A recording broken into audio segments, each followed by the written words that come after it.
Episode 197, did you listen to it? Yes. Did you? Yes, I did! How does Annabelle Kane laid it out quite clearly. Then have we... Yes, apparently, since the entire time, I just didn't count for everything. Stop finishing my sentences for me, Ed. Sorry, old habit. Christ, I haven't done that since I was a teenager. Sorry. This can't mean what I think it means. That we can't do anything? That it's already happened? The horrors are coming over here, and the only way that they could have done so is if the show passed them on to us in the finale, which we haven't seen yet! So what? Our entire existence is basically a spoiler? Our story starting is only possible because of how theirs has to end. The horrors are with us because those characters, those people we've trusted this whole time passed them on to us! If their past is our future and their future is our past, then the link is already made. It will have to be formed because it already has. So it's inevitable because it's always been inevitable. How can we stop something if our first step meant that it's already happened? I don't know. It's hypocritical of me to be an authority on linear time, Astrid. But how does this work? How does this actually work? The show was made in 2016 and ended March 2021. That was 4 years ago. Yet it feels like they're talking right to us 4 years in the future before we ever knew them. How do you think I felt? This is it. This is why the story is so potent, why this story is changing everything. Because I didn't account for the fact of what to do when the story is real. The tapes are their way out. The broadcast is their way in. Yes. I mean, there might be something else to it, but yes, they're connected. Connected by audio, enhanced by video. It brings the viewers to me, and I bring the tapes to it. I'm sitting in between the story and the world. How can you bear it? I don't. But clearly, I like it too much. Ed. I know. Enjoying the fears, liking what's killing me, it's awful, but the thoughts are there anyway. It's a bit pointless lying to you, of all people. No, it's just still concerning to hear. Oh, let's be concerned about saving the world. If we can save the world. If we survive. The Curator promised none of us would die. They never promised that we wouldn't get hurt. What about you getting hurt? What about all that magic coursing through you? Both the Chronicle and the Counting Ritual at the same time? How much is too much for a human body? I think the Archivist was designed to bridge the entire world's fear with beholding. I really don't think there's anything we can do that can compare to that level of power. You're not as powerful as Jon. You could die. If you had to die to save the world, would you do it? Well, yes, I hope I would. Then that's the decision. God, I'm just tired of talking about guilt and self-esteem, because at the end of the day, if I wasn't guilty or if I had more self-esteem, I would still do it, so who cares? If it comes up, it'll happen. Or maybe something more horrible will happen to me. Do you want to become the pupil? I think I'll feel it if Jon does. Edwin, Endicott, answer my question. I mean, does agonized bliss sound appealing? No, but does understanding all of the world's stories? Feeling humanity inconceivably intensely, feeling what the entire world feels, knowing what the entire world knows. I've always loved a horror story. So, how can you resist unattainable, ultimate comprehension? I can see the appeal. When you put it like that, I can too. But I've always hated horror. Probably why it doesn't affect you as much.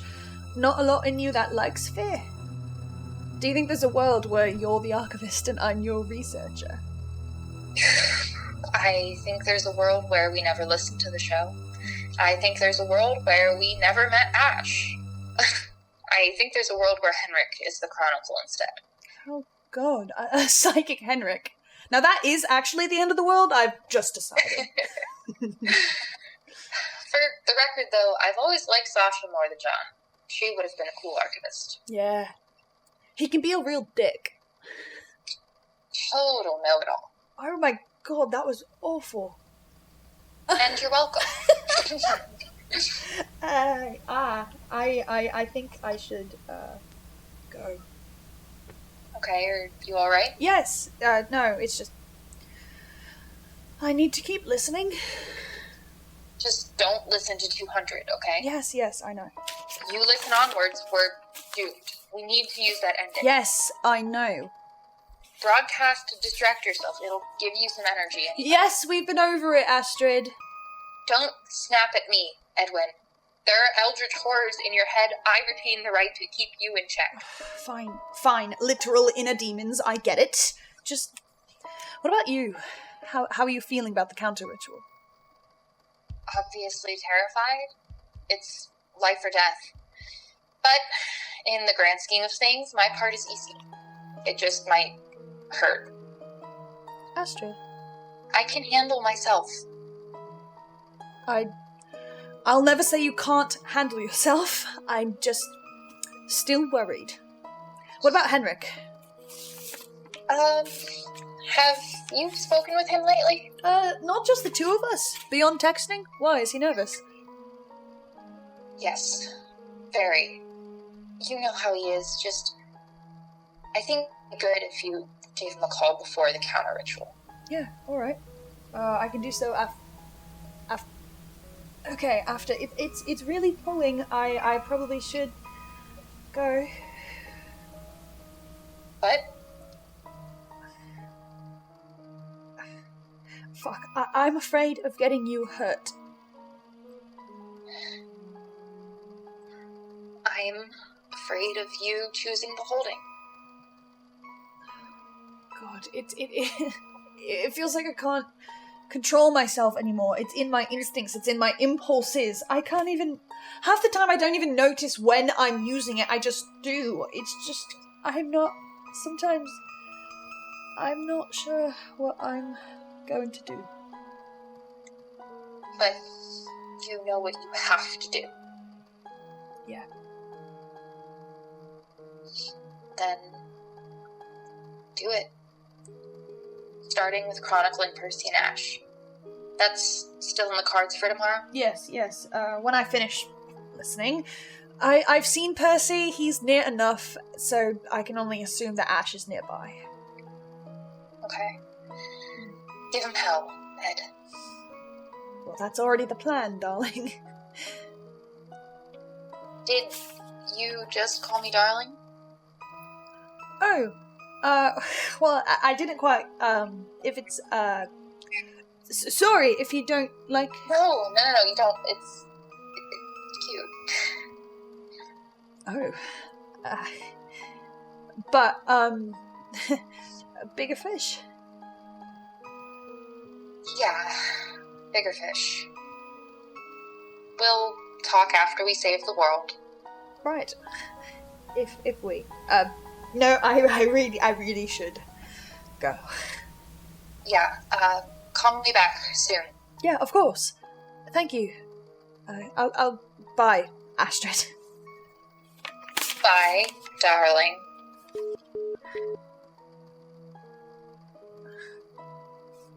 Okay, well, can never get a private moment to ourselves, can we? Right then. Jon, you didn't speak the words. You didn't feel them move through you, vomiting out of you like...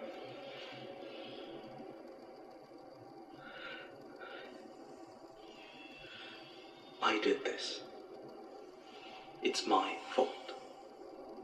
And I don't want... I can't let anyone else feel that helpless, enormous guilt.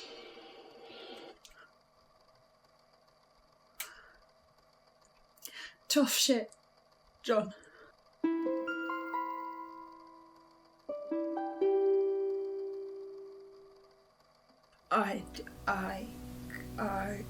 I can't. It's too much. There's too much. It's the need to listen and the need to record. I can't listen, but it's two compulsions in the opposite directions. It's like I'm being pulled apart. And with the hunger under it all. It's hell. I'm in hell. Why did Elias choose Jon?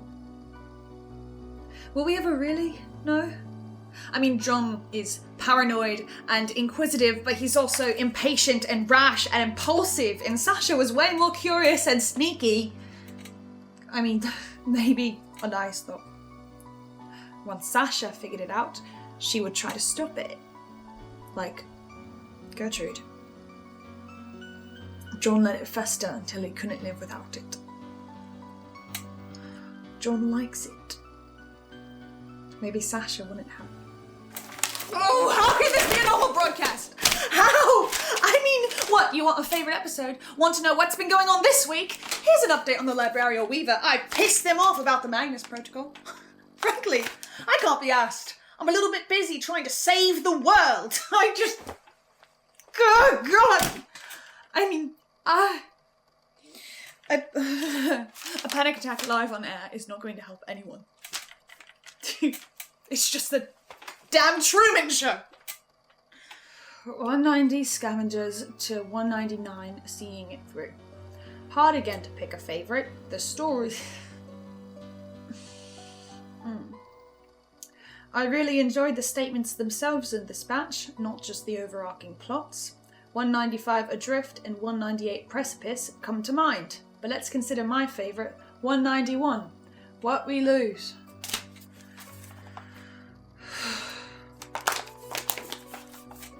Melanie and Georgie have a cult inside the tunnels under the Watchtower. Due to their ghost-like abilities avoiding the horrors, they've chosen to save people in neighbouring fearscapes. And those people call them prophets, because Melanie invented a vision of a future where the apocalypse ends, which is silly, because as they've said 1,000,000 times, seeing the future is impossible. You can't do it. It's like they're laughing at me. The cultists we met were Aaron, Melanie's therapist Laverne, an unnamed one, and Celia, who we actually met in episode 100. I guess you had to be there. Her original name was Ling, but she forgot it while trapped in a spiral fearscape. None of them really liked Martin and Jon, didn't fully trust them. Aaron said they didn't feel holy. As for the Watchtower itself, it's guarded by old archivists, as seen in episode 53, Crusader and the Library of Alexandria. Still never quite explained how those archivists turned into monsters. What, is it them seeing too much, not seeing enough? Maybe they're overwhelmed by the power of the eye? Maybe that's just what happens when you grow too old with unswapped eyes? Jon and Martin made it to the top of the Watchtower, and, Rosie was there. Rosie Zampano, she was one of the first sticky notes on my board in the very first episode of First Time Listener. And of course, seems fitting that she gives her statement in one of the last episodes of the Magnus Archives. 192 at appointment. I liked it a lot. Took long enough. Weirdly, she might have been one of the longest questions left unanswered for me. But the Watchtower, the pupil, I don't want to... He has become the conduit between this new world and the thing that watches it. It's all running through him. Sounds awful to someone so close to it. I imagine it would be a state of agonized bliss. If we kill Jonah Magnus, I take his place. Oh, God. And I think that's exactly what it wants.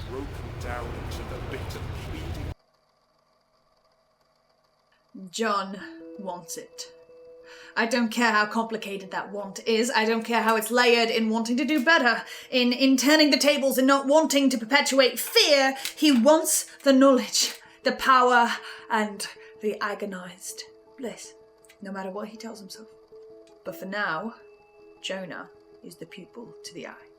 The bridge between the world and beholding, holding up the connection like Atlas. But I was right, he's not built for it. It's supposed to be the archivist. Jon thought their only option might have been to make him the pupil, where he'd have the power to rearrange things. He said he didn't want to. Because I saw your face when we walked into that room. That wasn't fear.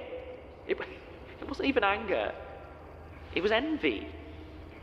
And it scared me more than anything else I've seen. But there was another way. There is another way.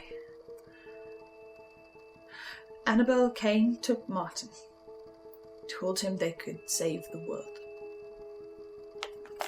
It was Volume 4 of First Time Listener, at the end of Season 2, when I mentioned the gas main for the first time. I said, Chekhov must be having a field day. Even Volume 7, the end of Season 3, I mentioned the gas main and the lighter. I said I didn't want to think about endings, and how it could end with a march towards Hilltop Road. I said I didn't want to be right. I said I wanted to be wrong. That I would be relieved. I would have been so relieved. Episode 197, Connected. How do I even summarize?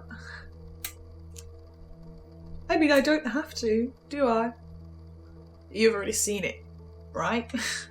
You know. You knew. This whole time, you all knew. You knew exactly what this was. You knew what I've been walking into this entire time, and yet here you are, watching anyway. You know, I've been thinking maybe the broadcast isn't just feeding me. Maybe it's a two-way street.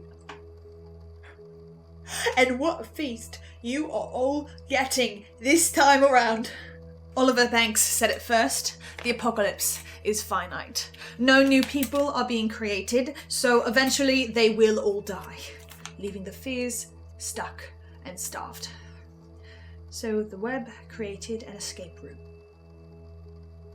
105 Hilltop Road.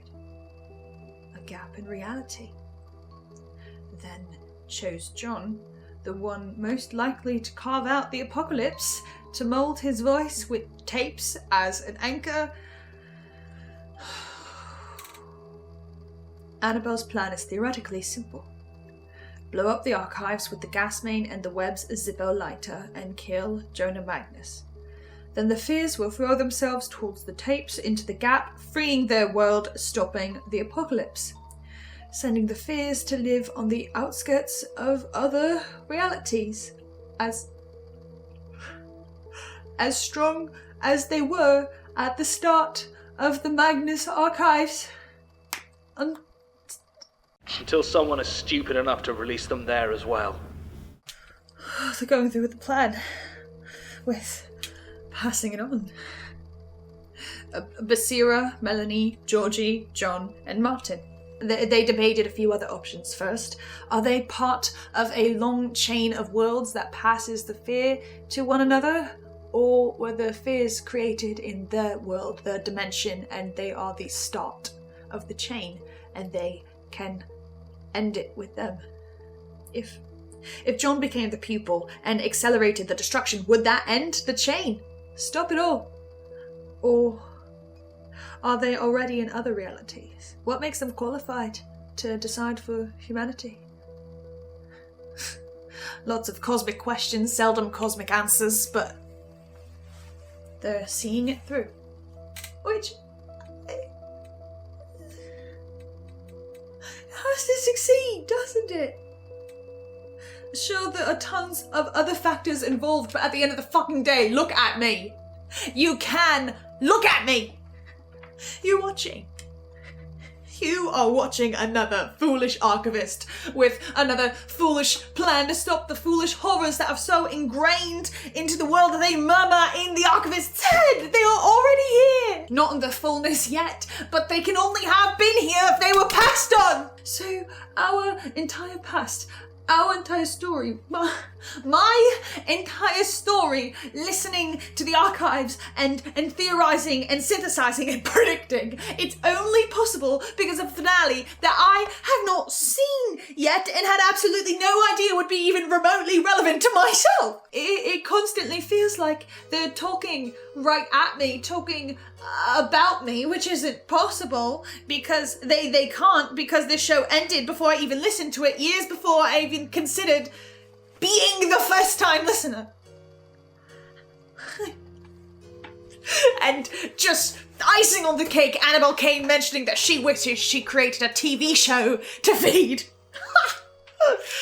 It's like they're mocking me and I don't even exist for them because I can't. So please tell me. Please tell me how that works. Please.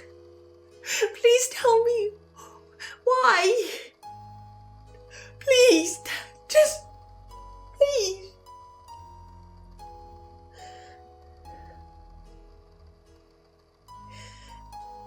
It's just so cyclical and confusing and impossible.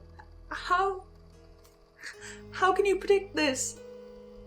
And yet here I am. Because I already have. I'm not even predicting anymore.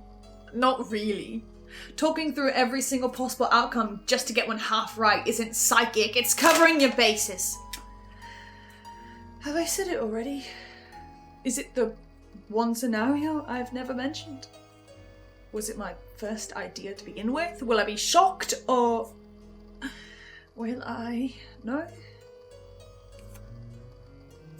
Because what other possible outcome is there than spreading the fears? Maybe the worst case, the fears do all of the above. They stay in their world, continue the apocalypse, and also go into new worlds. And that's the ultimate plan of the spider. Everyone loses, the fears are spread, the world still ends. Jon is the pupil, and I'm something over here. Could they jump into the reality rift? Will Martin become the pupil instead of Jon? Because that pupil is another Chekhov's gun. You can't set up your main character to be built for a throne of ultimate evil power and not have him sit on it. The only other option is that his boyfriend does it to save him instead. Which is still horrifying. They said they have to destroy the archives, but Jon is the archive. I know the timing thing is going to be difficult, but I have a hunch someone is so connected to the eye that they will feel when the archives get destroyed. I think it's... I know it's still going to be Jon. It has to. Jon's going to be the pupil. I've said it 1,000,000 times. We can't change the story. It's already happened. But what does that mean now that we might be the story? We can't change the story. It already happened. We don't have an ending yet, but yes, we might.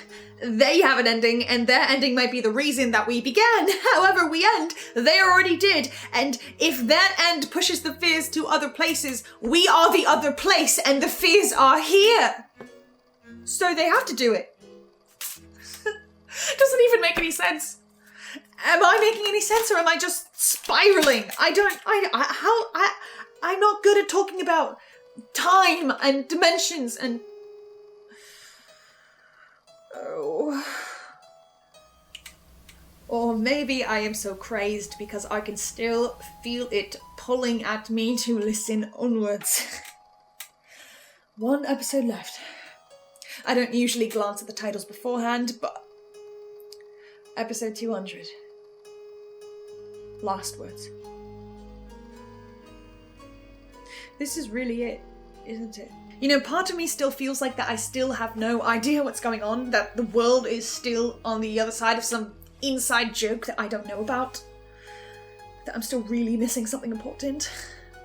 I mean, I don't even have an actual role for my own counter ritual. I am just listening, watching, and waiting. I've got the Chronicle with Percy and Ash, sure, but...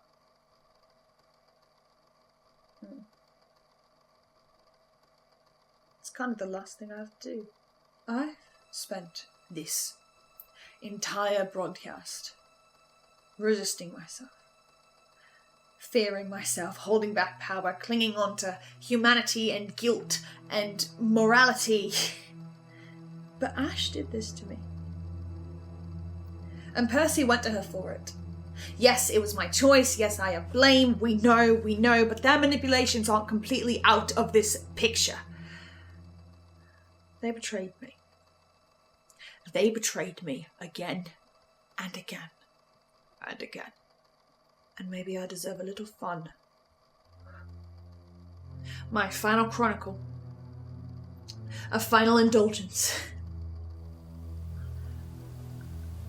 What happens if I don't hold back? What happens when we all watch the true power of what we all created? So, my watchers, be seeing you.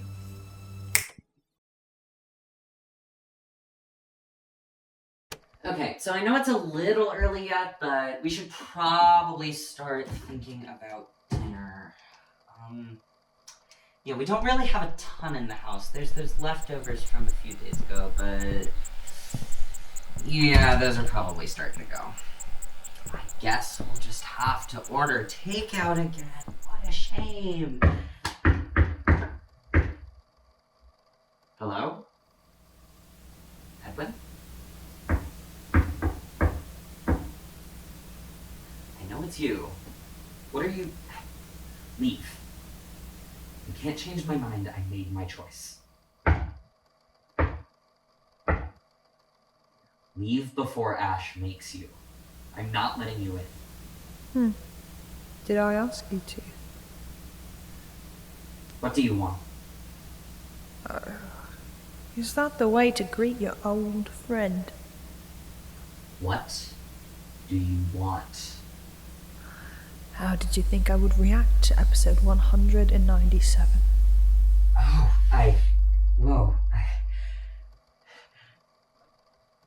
Before I knew what the broadcast did, I thought you'd find it funny how close you got. But then, I knew you would be afraid. Did you see it from the beginning? What it could do to us? Yes. And yet you ran to serve it anyway. Yes. Then all you are to me is a meal. And I've got quite the story for you. Careful now, Chronicle. I'd advise against that. Oh, so will you open the door and kill me? No.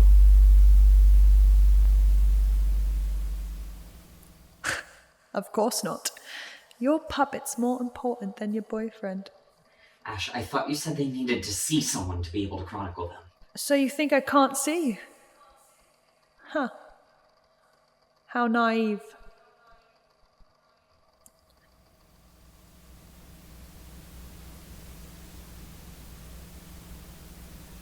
Stop. Where is... Our dear Spider-Gwen has done a number on your mind. Your future is held on by threads. Branching strings, diverging paths, plucked by my presence. Or maybe I'm the one doing it to you. If the ritual succeeds. If the ritual succeeds. Ah. There it is. Let's pick the one that hurts.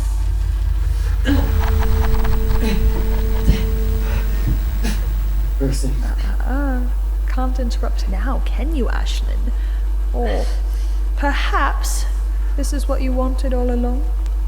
Harder to see your threads, though. There's so many of them in there. It's like you want me to get tangled. Oh, you probably do. Oh, Perseus, what has she done to you? Or more, what will she do to you next? If the ritual succeeds, Perseus Turner, there will be nothing in your life more beautiful than the becoming of the horrified world. You will feel that gorgeous underlying fear. You will breathe the painful winds and the rampaging storms like it's air. But nothing will compare to the joy on your lover's face. To the woman who succeeded. To the woman that freed fear into the outskirts of our reality, ready to be twisted and torn and wrapped into something new. You will kiss her. You will never feel so loved. But there's a difference between you two lovers. You've noticed it already, haven't you? Bubbling under the surface, when the world's just a bit too dull. She's just so keen on the web, isn't she? You see, Perseus, your patronage and your love have always existed on the same side. But if you had to choose between the desolation or Ashland, you would tear yourself apart for her. But would she do the same for you? If the ritual succeeds, every day will be a feast. Until her smile starts to dwindle. Until her hands don't hold quite as tight as they used to. Until her gaze won't last as long, until you spend more nights in bed alone. And how did that distance work out for you last time? At least before she had an ulterior motive. This time, she simply will not care. Because there's a difference between you two lovers. Perseus Turner will always choose Ash, and Ashlyn Spinner will always choose the web. She's already done it time and time again. So what makes the future anything new? If the ritual succeeds, she'll have all the more reason to leave you. And that bristling storm inside of yourself will rage. And off you go to follow her, to find her spinning webs, to catch her weaving coils, to hunt her circling thread, and off you go to tear it asunder. And it will shred. But Ashlyn Spinner will always choose the web. So what the hell do you think she will do to you then? There was a difference between you two lovers. The desolation and the web never quite get along. There are a lot of different ways your conflict can go from here. But there are none that you both walk away from. I could tell you the options, I really could. But I think knowing would be a mercy. Because I know you, Perseus, and I know how your mind works. And a million imagined futures is infinitely worse than a few rough ones. So I'll hold them for you. Do you wonder if Ash could have stopped me from telling you this? Do you wonder if this chronicle is another one of her plans? Do you think she did this on purpose, if she let me foresee you in hopes my foresight would seal the ritual's success? Do you ever wonder if she's using you again, like she always has, and like she always will?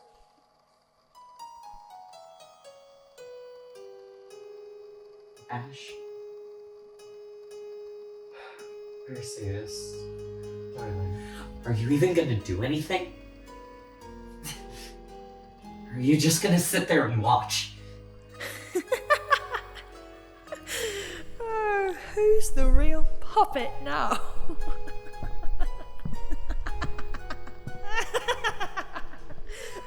Perseus. Hello. We don't need an audience for this.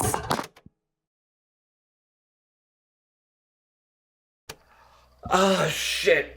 Fuck, shit. Hello! I did something real dumb. I listened ahead, to the end, so I've now listened to the entirety of the Magnus Archives a little bit ahead of schedule. I frankly didn't even think it was going to be possible to, get ahead of Eddie, but now I've done it and I'm like one of you guys now. I know the whole story.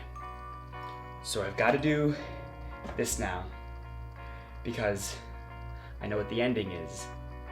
And that means I know that fuck, it's hard not to spoil anything, but I mean, kind of if you know, you know. I gotta record this anyway. The idea is that if I record the disruption on the broadcast, it'll, fuck with it, which is a little difficult when you've got this weird long-term job that doesn't really have a nice moment to just whip out your phone and vlog and fuck. Why is it so easy to talk to a camera? I guess it's just there's not the one-on-one, you're worried about the individual reactions or feelings, and there's just a swath of audience attention. And, I've always liked an audience. I've never really had an issue with being watched. Okay, no, stop stalling. Listen, look, the curator's an asshole. They didn't say what specific passage I need to read, so I've just gotta read the whole fucking thing, because I'm not, some eye freak. I've gotta do the actual manual work, but I am connected to the end. I'm marked by the end, and I'm connected to the broadcast, so do the math and...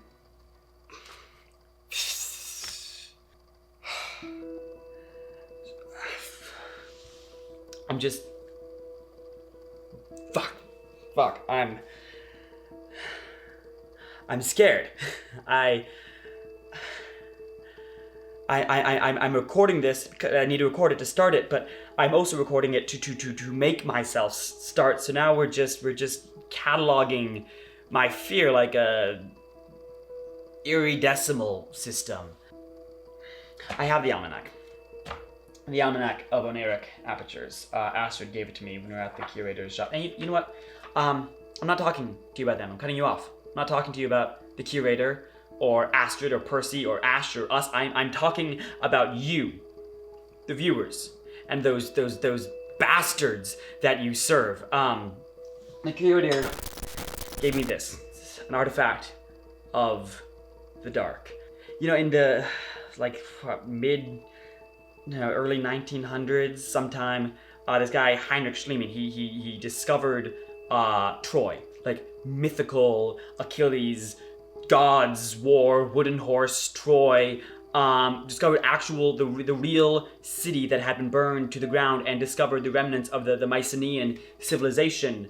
And the point is, a year before these discoveries happened, these things, this mask of Agamemnon, the Troy, all of this stuff, this was myth, this was legend, this didn't exist. There were all of these people that we just denied the existence of, and that's in history. That's the Egyptians are farting around, and Mesopotamia is and there's thousands and thousands of years of people, of lives, of stories that we just bounce speculation off of.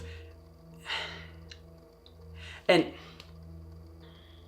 it's fear is generally a forward thinking phenomenon, like you're scared of what's going to happen, what could happen, the dangers that lurk all around. But ever since I've been touched by the end, I know much better than I'd like to what's going to happen, how it's just nothing. And so I look backwards for some amount of relief, because surely in all of human history there's connection there, and we don't have to worry about the abyss that waits for us. But I look back and I just see darkness. Does it ever scare you, the fact that we don't know what we are? What cavern of history we crawled out of. We are living our lives on the branches of a tree, just climbing upwards and not seeing the wood rotting beneath. I got this of the dark, and I've got to keep this on me at all times. And the hope is that if I have it with me, that then it'll come with me when I...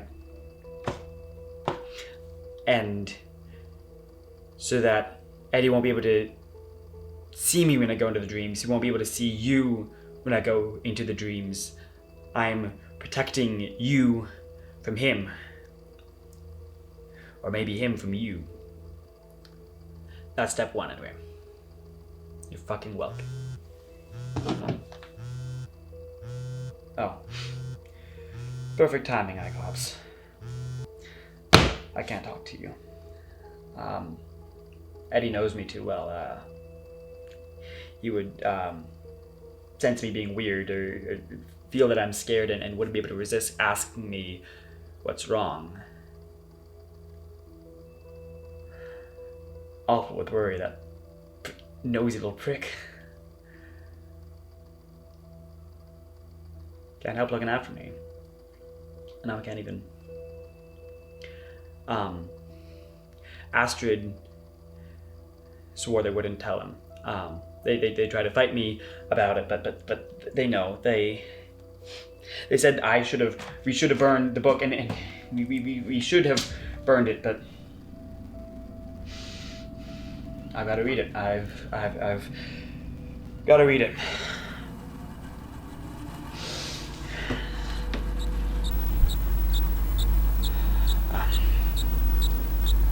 Looks like you won't be able to see this part.